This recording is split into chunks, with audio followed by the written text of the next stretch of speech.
Welcome to our physics classes. I am ആരോമൽ.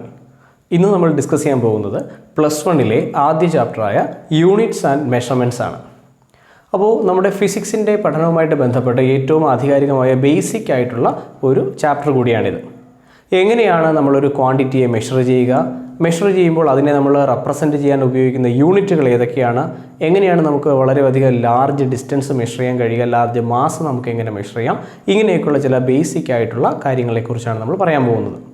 നമുക്കറിയാം, ഒരു quantity നമ്മൾ മെഷർ ചെയ്ത് എഴുതുമ്പോൾ അതിൻ്റെ ആ റീഡിങ് നമ്മൾ എങ്ങനെയാണ് 10ൻ്റെ പവറിലേക്ക് എക്സ്പ്രസ് ചെയ്യുക, സിഗ്നിഫിക്കൻറ്റ് ഫിഗർ എന്തായിരിക്കണം, ഇങ്ങനെയൊക്കെയുള്ള ഏറ്റവും അടിസ്ഥാനപരമായിട്ടുള്ള കാര്യങ്ങളാണ് നമ്മൾ ഈ ചാപ്റ്ററിൽ ഡിസ്കസ് ചെയ്യാനായിട്ട് പോകുന്നത്. അപ്പോൾ ചാപ്റ്ററിൻ്റെ പേര് ഇങ്ങനെയാണ്, യൂണിറ്റ്സ് ആൻഡ് മെഷർമെൻറ്റ്സ്. നമ്മളിവിടെ ആദ്യം പഠിക്കുന്ന ടോപ്പിക് ഇതാണ്, ക്വാണ്ടിറ്റി എന്താണ്. ഓക്കെ, നമുക്ക് നോക്കാം എന്താണ് ക്വാണ്ടിറ്റി. നമുക്ക് മെഷർ ചെയ്യാൻ കഴിയുന്ന ഏതൊന്നിനെയും നമുക്ക് ക്വാണ്ടിറ്റി എന്ന് പറയാം. അപ്പോൾ നമ്മൾ ആദ്യം ഇവിടെ പരിചയപ്പെടുന്ന ടേം ഇതാണ്, ക്വാണ്ടിറ്റി. ഞാൻ ചില ഉദാഹരണങ്ങൾ പറയുന്നു. ആ ഉദാഹരണങ്ങൾ കേട്ട ശേഷം അതിൽ ഏതൊക്കെ വസ്തുക്കളെയാണ് അല്ലെങ്കിൽ ഏതൊക്കെയാണ് നമുക്ക് മെഷർ ചെയ്യാൻ കഴിയുന്നത്, ഏതിനൊക്കെയാണ് നമുക്ക് മെഷർ ചെയ്യാൻ കഴിയാത്തത് എന്നൊന്ന് നോക്കുക. ഉദാഹരണത്തിന് പറയുന്നു, ലെങ്ത്, ഒരു ബോഡിയുടെ നീളം, ഒരാളുടെ ഏജ്, ഒരാളുടെ ഹൈറ്റ്, ഒരാൾക്ക് എന്നോടുള്ള സ്നേഹം, അതുപോലെ എനിക്കുള്ള വിശപ്പ്, ഇതുപോലുള്ള എൻ്റെ ചില ഫീലിങ്സുകൾക്ക് ഞാൻ പറയുകയാണ്. ഓക്കെ, അപ്പോൾ ലെങ്ത് നമുക്ക് ഒരു സ്കെയിൽ ഉപയോഗിച്ച് മെഷർ ചെയ്യാൻ സാധിക്കും. ഒരാളുടെ വെയിറ്റ് നമുക്കൊരു വെയിങ് മെഷീൻ ഉപയോഗിച്ച് മെഷർ ചെയ്യാൻ സാധിക്കും. ടൈം നമുക്ക് ഒരു വാച്ച് ഉപയോഗിച്ച് നമുക്ക് മെഷർ ചെയ്യാൻ സാധിക്കും. എന്നാൽ ഞാൻ പറഞ്ഞ നമ്മുടെ ലവ് അല്ലെങ്കിൽ പെയിൻ അല്ലെങ്കിൽ നമ്മുടെ തോട്ട് ഇതുപോലെയുള്ളതൊന്നും നമുക്കൊരിക്കലും നമ്മുടെ ഫീലിങ്സിനെ നമുക്കൊരു ഇൻസ്ട്രുമെൻ്റ് ഉപയോഗിച്ച് നമുക്കതിനെ മെഷർ ചെയ്യാൻ സാധിക്കില്ല. അപ്പോൾ നമുക്ക് മെഷർ ചെയ്യാൻ കഴിയുന്ന ഏതൊന്നിനെയും ക്വാണ്ടിറ്റിയായി കണക്കാക്കാം. അപ്പോൾ നമ്മൾ ഈ പറഞ്ഞ ക്വാണ്ടിറ്റികൾക്ക് ചില എക്സാമ്പിളുകളാണ്. ഒന്ന്, ലെങ്ത്. ഇത് നമുക്ക് മെഷർ ചെയ്യാൻ കഴിയും, അതുകൊണ്ട് ഇതിനെ ഒരു ക്വാണ്ടിറ്റിയായി കണക്കാക്കാം. ഒരു ബോഡിയുടെ മാസ്, അതുപോലെ ഒരു ബോഡിയുടെ വെയിറ്റ്, ഇതൊക്കെ തന്നെ നമുക്ക് മെഷറബിളായിട്ടുള്ള സാധനങ്ങളാണല്ലേ. അതുകൊണ്ട് നമ്മൾ ഇവരെ വിളിക്കുന്ന പേരാണ് ക്വാണ്ടിറ്റി. ഇനി നമ്മൾ അറിയണം, ക്വാണ്ടിറ്റിയെ നമുക്ക് രണ്ടായി ക്ലാസിഫൈ ചെയ്യാം. ഒന്ന് ഫണ്ടമെൻ്റൽ ക്വാണ്ടിറ്റി, മറ്റൊന്ന് ഡിറൈവ്ഡ് ക്വാണ്ടിറ്റി. അപ്പോൾ ക്വാണ്ടിറ്റിയെ നമ്മൾ രണ്ടായി ക്ലാസിഫൈ ചെയ്യുന്നു, ഫണ്ടമെൻ്റൽ എന്നും ഡിറൈവ്ഡ് എന്നും. നമുക്ക് നോക്കാം എന്താണ് ഈ ഫണ്ടമെൻ്റൽ ക്വാണ്ടിറ്റി, അതുപോലെ എന്താണ് ഡിറൈവ്ഡ് ക്വാണ്ടിറ്റി. ഫണ്ടമെൻ്റൽ ക്വാണ്ടിറ്റി എന്ന് പറഞ്ഞാൽ അതിൻ്റെ ആ പേരിൽ പറയുന്നത് പോലെ തന്നെ, ഫണ്ടമെൻ്റൽ എന്ന് പറഞ്ഞാൽ എന്താ, ബേസിക്, ഏറ്റവും അടിസ്ഥാനപരമായിട്ടുള്ളത് അല്ലെങ്കിൽ ഏറ്റവും ബേസിക് ആയിട്ടുള്ള ക്വാണ്ടിറ്റികളെയാണ് നമ്മൾ ഫണ്ടമെൻ്റൽ ക്വാണ്ടിറ്റീസ് എന്ന് പറയുക. അതിൻ്റെ ചില ഉദാഹരണങ്ങൾ ഇതാണ്. ഒന്ന്, ലെങ്ത്, അതുപോലെ മാസ്, ടൈം, ഇങ്ങനെ ചില ക്വാണ്ടിറ്റികളെയാണ് നമ്മൾ ഫണ്ടമെൻ്റലായി കണക്കാക്കിയിരിക്കുന്നത്. ഇനി എന്താണ് ഡിറൈവ്ഡ് എന്ന് കൂടി പറയുമ്പോൾ ഫണ്ടമെൻ്റലിനെ കുറിച്ച് നമുക്ക് കൂടുതലൊരു ക്ലാരിറ്റി കിട്ടും. നമുക്ക് നോക്കാം, രണ്ടാമത്തെ കാറ്റഗറിയുടെ പേര് ഇതാണ്, ഡിറൈവ്ഡ് ക്വാണ്ടിറ്റീസ്. ഈ ഡിറൈവ്ഡ് ക്വാണ്ടിറ്റിക്ക് ഞാനൊരു എക്സാമ്പിൾ പറയാൻ പോവാണ്. ഉദാഹരണത്തിന് ഏരിയ. നമ്മൾ എങ്ങനെയാണ് ഏരിയ കാൽക്കുലേറ്റ് ചെയ്യുക? ഏരിയ നമ്മൾ കാൽക്കുലേറ്റ് ചെയ്യുന്നത് ലെങ്ത് ഇൻറ്റു ബ്രെഡ്ത്ത് എന്നാണ്, ശരിയല്ലേ? അപ്പോൾ ലെങ്ത് ഇൻറ്റു ബ്രെഡ്ത്ത്. ഈ ബ്രെഡ്ത്ത് എന്ന് പറഞ്ഞാൽ അതും ഒരു ടൈപ്പ് ഓഫ് ലെങ്ത് തന്നെയല്ലേ. ഒരു ഫോർ എക്സാമ്പിൾ ഒരു സ്ക്വയറിൻ്റെ അല്ലെങ്കിൽ ഒരു റെക്റ്റാങ്കിളിൻ്റെ ലെങ്തും ബ്രെഡ്ത്തും നമുക്ക് നമ്മുടെ സ്കെയിൽ ഉപയോഗിച്ച് തന്നെ മെഷർ ചെയ്യാം. അപ്പോൾ ലെങ്ത് എന്ന് പറഞ്ഞാലും ബ്രെഡ്ത്ത് എന്ന് പറഞ്ഞാലും അത് ഒരു ടൈപ്പ് ഓഫ് ലെങ്ത് തന്നെയാണ്. അപ്പോൾ നോക്കൂ, ഏരിയ എന്ന് പറയുന്ന ക്വാണ്ടിറ്റി ഫോം ചെയ്തിരിക്കുന്നത് ആരൊക്കെ ചേർന്നിട്ടാണ്? 2 തവണ ലെങ്ത് കമ്പൈൻ ചെയ്താണ് അല്ലേ, ലെങ്ത് ഇൻറ്റു ലെങ്ത്. അപ്പോൾ ഉദാഹരണം നമുക്ക് ഇങ്ങനെ പറയാം, ഏരിയ എന്ന ക്വാണ്ടിറ്റിയെ നമ്മൾ ഡിവൈഡ് ചെയ്താൽ നമുക്ക് ഫണ്ടമെൻ്റലായി കിട്ടുന്നത് ആരെയാ? ലെങ്ത് എന്ന് പറയുന്ന ഒരു ക്വാണ്ടിറ്റിയാണ്, ശരിയല്ലേ? മറ്റൊരു എക്സാമ്പിൾ ഇങ്ങനെയാണ്, ഡെൻസിറ്റി. ഡെൻസിറ്റിയുടെ ഇക്വേഷൻ നമുക്കറിയാം, മാസ് ഡിവൈഡഡ് ബൈ വോളിയം. അപ്പോൾ വീണ്ടും നമുക്കറിയാം, വോളിയം ആര് കമ്പൈൻ ചെയ്തുണ്ടാകുന്നതാ?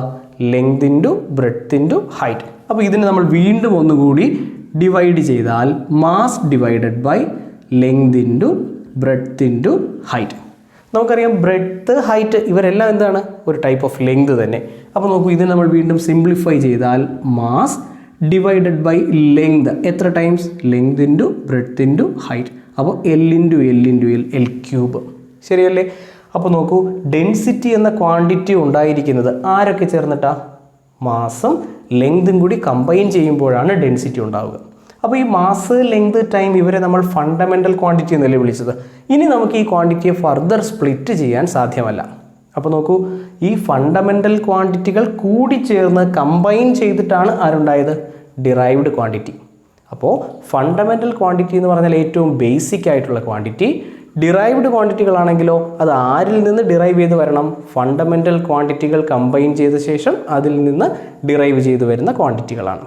ഓക്കെ, ഇനി ഈ ഫണ്ടമെൻ്റൽ ക്വാണ്ടിറ്റികൾക്ക് കൂടുതൽ ഉദാഹരണങ്ങളെക്കുറിച്ചാണ് നമ്മൾ പറയാൻ പോകുന്നത്.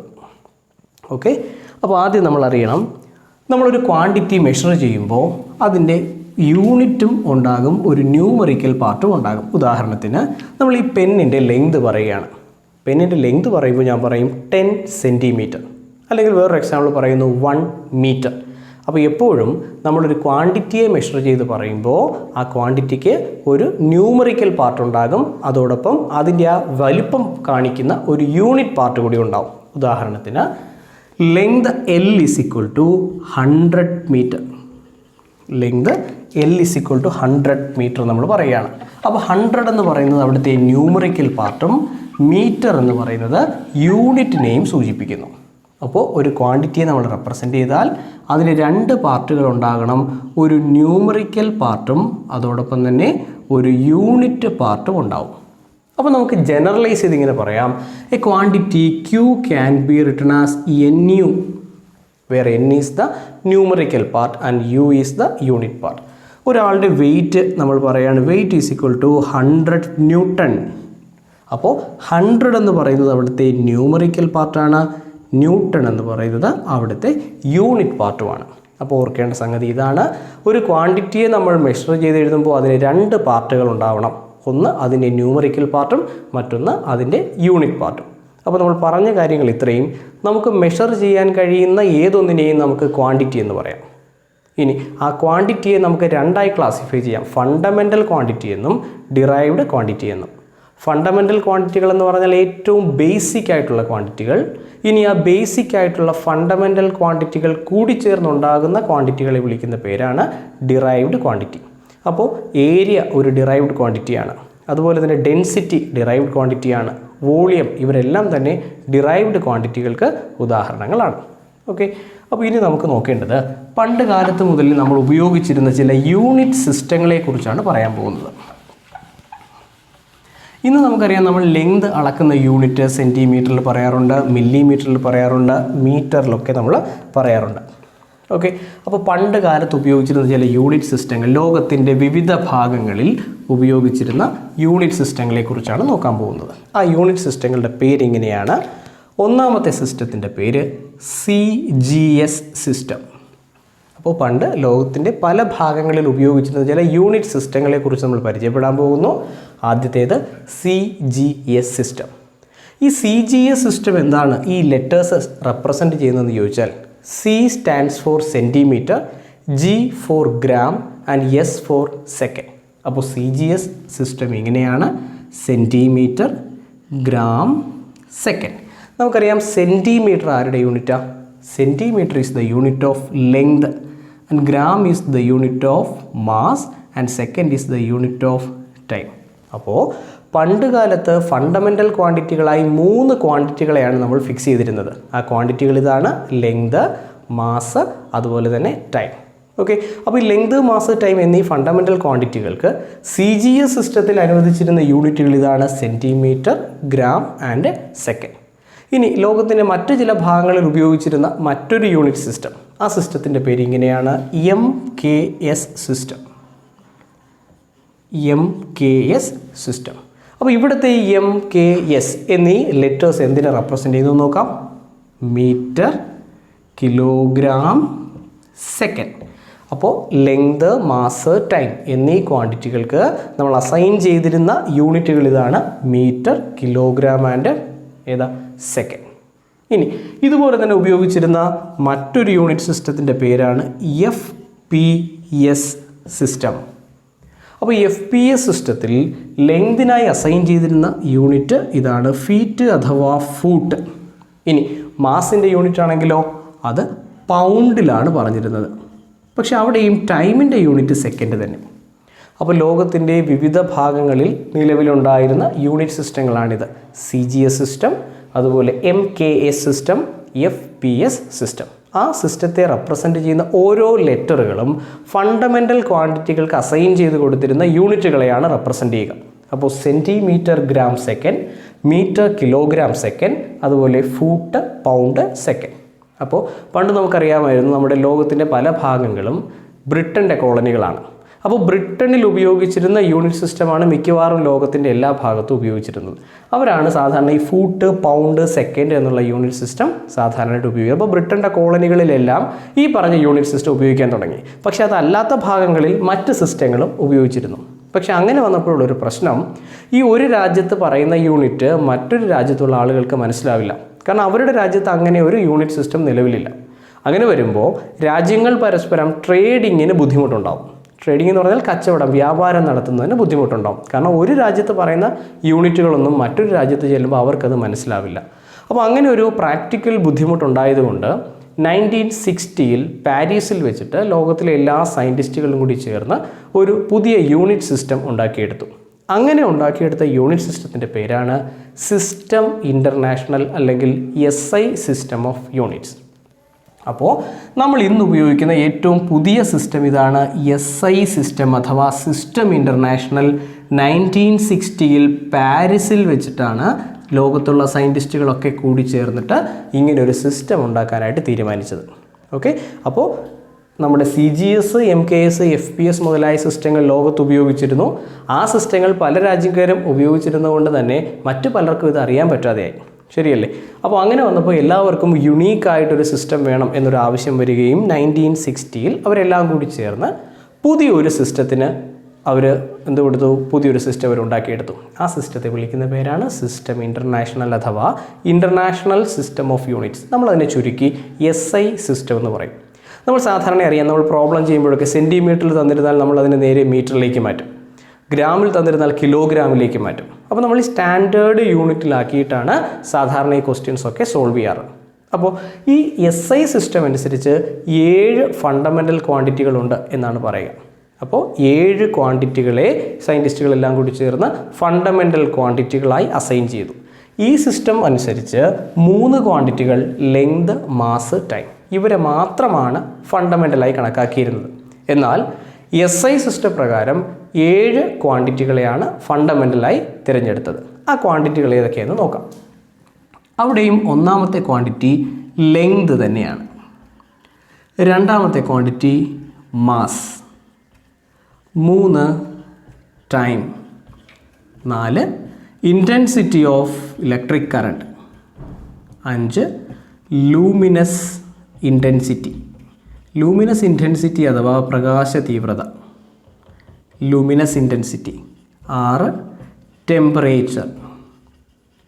7 amount of substance, amount of substance. ഇങ്ങനെ 7 ക്വാണ്ടിറ്റികളെ ഫണ്ടമെൻ്റലായി തീരുമാനിച്ചു നമ്മുടെ SI സിസ്റ്റത്തിൽ. അപ്പോൾ പണ്ട് നമ്മൾ ഉപയോഗിച്ച് വരുന്ന സിസ്റ്റത്തിൽ 3 ക്വാണ്ടിറ്റികളെ ഫണ്ടമെൻ്റലായി പറഞ്ഞിരുന്നു, ലെങ്ത്, മാസ്, ടൈം. അതിനോടൊപ്പം കൂട്ടിച്ചേർത്ത എത്ര പേര്? 4 പേര്. ആരൊക്കെയാണ് 4 പേര്? ഇൻറ്റൻസിറ്റി ഓഫ് ഇലക്ട്രിക് കറണ്ട് അഥവാ ഇലക്ട്രിസിറ്റി കറണ്ട്, ലൂമിനസ് ഇൻറ്റൻസിറ്റി പ്രകാശ തീവ്രത, temperature and amount of substance. ഇനി നമുക്ക് നോക്കേണ്ടത് ഈ 7 ക്വാണ്ടിറ്റികൾ, ഫണ്ടമെൻ്റൽ ക്വാണ്ടിറ്റികൾ, അവരുടെ യൂണിറ്റ് എന്താണ്? അപ്പോൾ ഫണ്ടമെൻ്റൽ ക്വാണ്ടിറ്റികളുടെ യൂണിറ്റിനെ ഫണ്ടമെൻ്റൽ യൂണിറ്റ്സ് എന്നാണ് പറയുക. ഡിറൈവ്ഡ് ക്വാണ്ടിറ്റിയുടെ യൂണിറ്റ് ആണെങ്കിൽ അതിനെ ഡിറൈവ്ഡ് യൂണിറ്റ്സ് എന്നും പറയും. അപ്പോൾ നമുക്ക് 7 ഫണ്ടമെൻ്റൽ ക്വാണ്ടിറ്റികളുണ്ട്. ആ 7 പേരുടെയും യൂണിറ്റ് എന്താണെന്ന് നോക്കാം. ഓക്കെ, SI സിസ്റ്റം പ്രകാരം ലെങ്തിൻ്റെ യൂണിറ്റ് എന്ന് പറയുന്നത് മീറ്ററാണ്. മാസ് ആണെങ്കിൽ യൂണിറ്റ് കിലോഗ്രാം, ടൈം ആണെങ്കിൽ സെക്കൻഡ്, കറണ്ടിൻ്റെ unit ampere, luminous intensity candela, temperature kelvin and amount of substance mole. ഇതിൽ പല യൂണിറ്റുകളും നമ്മൾ ചെറിയ ക്ലാസ്സുകളിൽ പഠിച്ചിട്ടുണ്ട്. അപ്പോൾ നോക്കൂ, ലെങ്ത് എന്ന ക്വാണ്ടിറ്റിയുടെ യൂണിറ്റായി നമ്മൾ സെലക്ട് ചെയ്തത് മീറ്ററാണ്. അതുപോലെ മാസ് ആണെങ്കിൽ അത് കിലോഗ്രാം, ടൈം ആണെങ്കിൽ second, current ampere, luminous intensity candela, temperature kelvin and amount of substance mole. ഇങ്ങനെ 7 ഫണ്ടമെൻ്റൽ ക്വാണ്ടിറ്റികളും അവരുടെ ഫണ്ടമെൻ്റൽ യൂണിറ്റുകളുമാണ്. നമ്മൾ അതിൻ്റെ യൂണിറ്റുകളുടെ സിമ്പലാണ് നമ്മളിവിടെ എഴുതിയിരിക്കുക. ഓക്കെ, അപ്പോൾ നമ്മുടെ ലോകത്തിൻ്റെ പല ഭാഗത്തും പല യൂണിറ്റ് സിസ്റ്റങ്ങളാണ് നിലനിന്നിരുന്നത്. അങ്ങനെ യൂണിറ്റ് സിസ്റ്റങ്ങൾ വരുമ്പോൾ നമുക്കത് ട്രേഡിങ്ങിന് ബുദ്ധിമുട്ടുണ്ടാകും, മറ്റു പല കാര്യങ്ങൾക്കും നമുക്ക് ഡിഫിക്കൽട്ടായിട്ട് മാറും. അപ്പോൾ നമ്മൾ യുണാനിമസ് ആയിട്ട് യുണീക്കായിട്ടൊരു സിസ്റ്റം 1960 ഫോം ചെയ്തെടുത്തു. സിസ്റ്റത്തിൻ്റെ പേര് SI സിസ്റ്റം അഥവാ international system of units, 1960 Paris.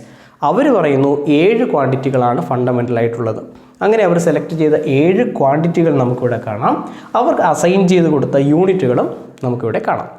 Okay, ഇനി നമുക്ക് നോക്കേണ്ടത്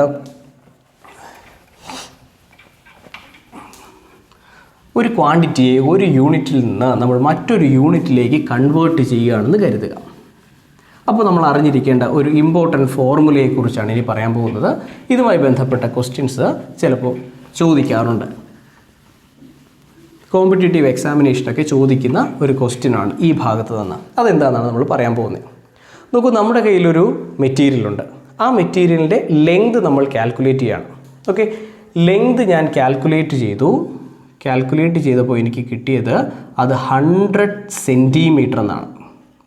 ഓക്കെ, നമുക്കറിയാം സെൻറ്റിമീറ്റർ എന്ന് പറയുന്നത് CGS സിസ്റ്റത്തിലാണ്. ഓക്കെ, ഈ CGS സിസ്റ്റത്തിൽ നിന്ന് ഞാനിതിനെ SI സിസ്റ്റത്തിലേക്ക് മാറ്റുകയാണ്. അപ്പോൾ നമ്മുടെ കയ്യിലൊരു റോഡ് ഉണ്ടെന്ന് കരുതുക. റോഡിൻ്റെ ലെങ്ത് എത്രയാണ്? 100 സെൻറ്റിമീറ്റർ ആണ്. ഈ 100 സെൻറ്റിമീറ്ററിനെ നമ്മൾ SI സിസ്റ്റത്തിലേക്ക് മാറ്റിയാൽ അത് എത്രയായിട്ട് മാറും? SI സിസ്റ്റത്തിൽ ലെങ്തിൻ്റെ യൂണിറ്റ് മീറ്ററാണ്. 100 സെൻറ്റിമീറ്റേഴ്സ് ചേരുമ്പോൾ അത് 1 മീറ്ററായി മാറും. അപ്പോൾ നമ്മുടെ കയ്യിലുള്ള റോഡിനെ CGS സിസ്റ്റത്തിൽ പറഞ്ഞാൽ അത് 100 ആണ്, SI സിസ്റ്റത്തിൽ പറഞ്ഞാൽ അത് 1 ആണ്. ഓക്കെ, അപ്പോൾ നമുക്കറിയാം ഈ മെറ്റീരിയലിൻ്റെ ലെങ്ത് കോൺസ്റ്റൻ്റ് ആണ്. നിങ്ങൾ ഏത് യൂണിറ്റ് സിസ്റ്റത്തിൽ പറഞ്ഞാലും മെറ്റീരിയലിൻ്റെ ലെങ്ത് കോൺസ്റ്റൻ്റ് അല്ലേ? അതായത് നമ്മുടെ 100 സെൻറ്റിമീറ്റർ എന്ന് പറയുന്നത് ആർക്ക് തുല്യം? 1 മീറ്ററിന് തുല്യമാണ്. അപ്പോൾ നോക്കി, ഒരു ക്വാണ്ടിറ്റി എപ്പോഴും എന്തായിരിക്കും? കോൺസ്റ്റൻ്റ് ആയിരിക്കും. നിങ്ങൾ ഏത് യൂണിറ്റ് ഉപയോഗിച്ചാലും ആ ക്വാണ്ടിറ്റി കോൺസ്റ്റൻ്റ് ആണ്. നോക്കി, ഒരു ക്വാണ്ടിറ്റിയെ നമ്മൾ റെപ്രസെൻ്റ് ചെയ്യുമ്പോൾ അതിനൊരു ന്യൂമറിക്കൽ പാർട്ടുണ്ട്, യൂണിറ്റ് പാർട്ടുണ്ട്. അപ്പോൾ ക്വാണ്ടിറ്റി കോൺസ്റ്റൻ്റ് ആണെങ്കിൽ NU ഒരു കോൺസ്റ്റൻ്റ് ആയിരിക്കും, ശരിയല്ലേ? കാരണം Q = NU ആണ്. അപ്പോൾ ക്വാണ്ടിറ്റി കോൺസ്റ്റൻ്റ് ആയാൽ NU കോൺസ്റ്റൻ്റ് ആണ്. അപ്പോൾ ഒന്നാമത്തെ സിസ്റ്റത്തിലെ ന്യൂമറിക്കൽ പാർട്ടിനെ N1 എന്നും രണ്ടാമത്തെ സിസ്റ്റത്തിൽ അതിനെ N2 എന്നും വിളിക്കാം. യൂണിറ്റുകളെ U1 എന്നും U2 എന്നും പറയാം. അപ്പോൾ N1 U1 = N2 U2 ആയിരിക്കും. അപ്പോൾ നോക്കി, NU ഒരു കോൺസ്റ്റൻ്റ് ആണെങ്കിൽ N1 U1 = N2 U2 ആയിരിക്കും. ഇനി മൂന്നാമതൊരു സിസ്റ്റം ഉണ്ടെങ്കിൽ N3 U3 ആയിരിക്കും. നാലാമതുണ്ടെങ്കിൽ N4 U4 ആയിരിക്കും. അപ്പോൾ എനിക്ക് എഴുതാം N1 U1 = N2 U2. അല്ലെങ്കിൽ NU കോൺസ്റ്റൻ്റ് ആയതുകൊണ്ട് N പ്രൊപ്പോർഷണൽ ടു 1/U ആയിരിക്കും, ശരിയല്ലേ? N പ്രൊപ്പോർഷണൽ ടു 1/U നമ്മൾ എങ്ങനെ എഴുതും? N = constant into 1/U. അപ്പോൾ NU ഈസ് എ കോൺസ്റ്റൻ്റ് എന്നല്ലേ പറയുക. അപ്പോൾ നമുക്ക് തിരിച്ച് പറയാം, NU കോൺസ്റ്റൻ്റ് ആണെങ്കിൽ N പ്രൊപ്പോർഷണൽ ടു 1/U ആയിരിക്കും. ഓക്കെ, അപ്പോൾ ഈ ഒരു പോയിൻ്റ് ഓർത്തിരിക്കണം. ഒരു ക്വാണ്ടിറ്റി എപ്പോഴും കോൺസ്റ്റൻ്റ് ആയതുകൊണ്ട് തന്നെ NU കോൺസ്റ്റൻ്റ് ആണ്. അപ്പോൾ N പ്രൊപ്പോർഷണൽ ടു 1/U ആണ്. എന്താണ് ഇതിൻ്റെ meaning? N proportional to 1/U എന്ന് പറഞ്ഞാൽ N കൂടിയാൽ U എന്ത് ചെയ്യും? കുറയും. കാരണം രണ്ടുപേരും ഇൻവേഴ്സ്ലി പ്രൊപ്പോർഷണൽ ആണ്. ഒന്ന് നോക്കി, ഇവിടുത്തെ ന്യൂമറിക്കൽ പാർട്ട് 100 ആണ്. 100 എന്ന നമ്പർ ചെറുതായി 1 ആയി മാറി. അപ്പോൾ യൂണിറ്റ് സെൻറ്റിമീറ്റർ എന്നുള്ളത് വലുതായി എന്തായി മാറി? മീറ്ററായി മാറി. അപ്പോൾ സംഖ്യ നമ്പർ ചെറുതായാൽ യൂണിറ്റ് വലുതാവും. നമ്പർ 100ൽ നിന്ന് ചെറുതായി എന്തായി? 1 ആയി മാറി. അപ്പോൾ യൂണിറ്റോ സെൻറ്റിമീറ്ററിൽ നിന്ന് വലുതായി മീറ്ററായി മാറി. അപ്പോൾ ന്യൂമറിക്കൽ പാർട്ട് ചെറുതായാൽ അതിനെ എക്സ്പ്രസ് ചെയ്യുന്ന യൂണിറ്റ് എപ്പോഴും വലുതാവും. അപ്പോൾ നമ്മൾ ഓർത്തിരിക്കേണ്ട 2 ഇക്വേഷനുകൾ, ഒന്ന് Q എപ്പോഴും കോൺസ്റ്റൻ്റ് ആണ് NU, അതുപോലെ N1 U1 = N2 U2. മിക്കവാറും കോമ്പറ്റേറ്റീവ് എക്സാമിനേഷനൊക്കെ നമുക്ക് കൺവേർഷനുമായിട്ട് ബന്ധപ്പെട്ട് ഇങ്ങനൊരു കാര്യം ചോദിക്കാൻ സാധ്യതയുണ്ട്. അപ്പോൾ N1 U1 = N2 U2 ആണ്. അല്ലെങ്കിൽ NU ഈസ് എ കോൺസ്റ്റൻ്റ് ആണ്, അല്ലെങ്കിൽ N പ്രൊപ്പോർഷണൽ ടു 1/U ആയിരിക്കും. അപ്പോൾ നമ്മൾ പഠിച്ചു, ക്വാണ്ടിറ്റി നമുക്ക് മെഷർ ചെയ്യാൻ കഴിയുന്ന ഏതൊന്നിനെയും ക്വാണ്ടിറ്റി എന്ന് പറയാം. ആ ക്വാണ്ടിറ്റിയെ 2ആയി ക്ലാസിഫൈ ചെയ്തു, ഫണ്ടമെൻ്റൽ ക്വാണ്ടിറ്റി എന്നും ഡിറൈവ്ഡ് ക്വാണ്ടിറ്റി എന്നും. ഫണ്ടമെൻ്റൽ ക്വാണ്ടിറ്റി എന്ന് പറഞ്ഞാൽ ഏറ്റവും ബേസിക് ആയിട്ടുള്ള ക്വാണ്ടിറ്റി. ഡിറൈവ്ഡ് ക്വാണ്ടിറ്റി ആണെങ്കിലോ ആ ക്വാണ്ടിറ്റിയെ നമ്മൾ ഡിറൈവ് ചെയ്ത് വരുന്ന ഇവിടെ നിന്ന് ഫണ്ടമെൻ്റൽ ക്വാണ്ടിറ്റികൾ കൂടി ചേർന്നിട്ടാണ് ഉണ്ടാവുക. അല്ലെങ്കിൽ ഡിറൈവ്ഡ് ക്വാണ്ടിറ്റിയെ സ്പ്ലിറ്റ് ചെയ്താൽ അവസാനം നമ്മൾ എത്തിച്ചേരുന്നത് ഫണ്ടമെൻ്റൽ ക്വാണ്ടിറ്റികളിലായിരിക്കും. ഈ ക്വാണ്ടിറ്റികളെ റെപ്രസെൻറ്റ് ചെയ്യാൻ ഉപയോഗിച്ചിരുന്ന യൂണിറ്റ് സിസ്റ്റങ്ങൾ ഏതൊക്കെയായിരുന്നു? CGS, MKS, FPS. ആ സിസ്റ്റങ്ങളുടെ പ്രശ്നം എന്താണെന്ന് നമ്മൾ പറഞ്ഞു. അതിനുശേഷം ഉണ്ടാക്കിയെടുത്ത സിസ്റ്റമാണ് SI സിസ്റ്റം. SI സിസ്റ്റം പ്രകാരം 7 ക്വാണ്ടിറ്റികളെ ഫണ്ടമെൻ്റലായി സെലക്ട് ചെയ്തു. ആ 7 ക്വാണ്ടിറ്റികൾ ഏതാണ്, അവരുടെ യൂണിറ്റ് എന്താണെന്ന് നമ്മൾ നോക്കി. ഇനി ഒരു ക്വാണ്ടിറ്റിയെ ഒരു യൂണിറ്റ് സിസ്റ്റത്തിൽ നിന്ന് മറ്റൊരു യൂണിറ്റ് സിസ്റ്റത്തിലേക്ക് കൺവേർട്ട് ചെയ്താൽ ക്വാണ്ടിറ്റിക്ക് ഒരിക്കലും ചേഞ്ച് ഉണ്ടാവില്ല. അപ്പോൾ അവിടെ നമുക്ക് യൂസ് ചെയ്യാവുന്ന ഒരു ഇക്വേഷൻ ഇതാണ്. ക്വാണ്ടിറ്റി കോൺസ്റ്റൻ്റ് ആണ്. അപ്പോൾ NU കോൺസ്റ്റൻ്റ് ആണ്. N എന്ന് പറഞ്ഞാൽ ന്യൂമറിക്കൽ പാർട്ട്, U എന്ന് പറയുന്നത് യൂണിറ്റ് പാർട്ട്. അപ്പോൾ NU കോൺസ്റ്റൻ്റ് ആണെങ്കിൽ N1U1 = N2U2 ആയിരിക്കും. അല്ലെങ്കിൽ N കൂടിയാൽ യൂണിറ്റ് എന്ത് ചെയ്യും? കുറയുകയും ചെയ്യും. ഇനി ഈ നമ്മളിപ്പോൾ പറഞ്ഞ SI സിസ്റ്റത്തിൽ ഉൾപ്പെടാത്ത ചില ക്വാണ്ടിറ്റികളും അവരുടെ യൂണിറ്റുകളും കൂടി ഉണ്ട്. അവരെ നമ്മൾ വിളിക്കുന്ന പേരാണ് സപ്ലിമെൻ്ററി ക്വാണ്ടിറ്റീസ്. അപ്പോൾ SI സിസ്റ്റത്തിൽ ഉൾപ്പെടാത്ത ക്വാണ്ടിറ്റികളെ നമ്മൾ വിളിക്കുന്ന പേരിതാണ് സപ്ലിമെൻ്ററി ക്വാണ്ടിറ്റീസ്. ആരൊക്കെയാണ് സപ്ലിമെൻ്ററി ക്വാണ്ടിറ്റീസ് എന്ന് നോക്കാം.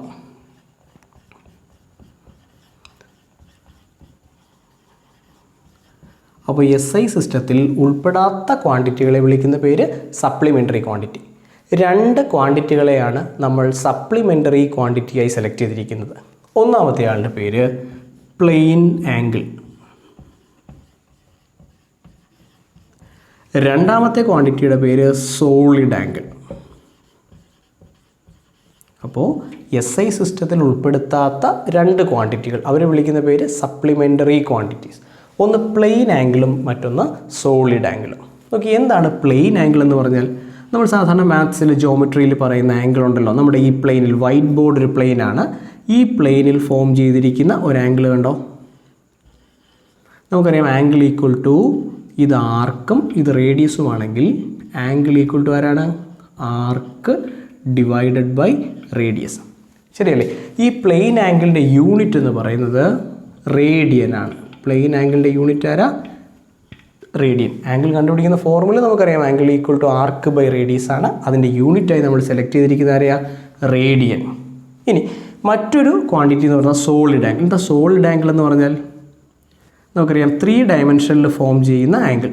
ഉദാഹരണത്തിന് നമ്മുടെ കോൺ ഐസ്ക്രീം, അതിൻ്റെ കോണിൻ്റെ ഉള്ളിലുണ്ടാകുന്ന ആംഗിൾ, 3 ഡയമെൻഷണൽ സ്പേസിലുണ്ടാകുന്ന ആംഗിളിനെ വിളിക്കുന്ന പേരാണ് സോളിഡ് ആംഗിൾ. അപ്പോൾ സോളിഡ് ആംഗിൾ കണ്ടുപിടിക്കാനുള്ള ഫോർമുല നമുക്കറിയാം. ഇത് ഏരിയ, ഇത് റേഡിയസ് ആണെങ്കിൽ സോളിഡ് ആംഗിൾ ഓം is equal to area divided by r² ആയിരിക്കും. ഓക്കെ, അപ്പോൾ സോളിഡ് ആംഗിൾ എവിടെയാണ് ഉണ്ടാകുന്നത്? 3 ഡയമെൻഷണൽ സ്പേസിൽ. പ്ലെയിൻ ആംഗിൾ ഉണ്ടാകുന്ന എവിടെയാണ്?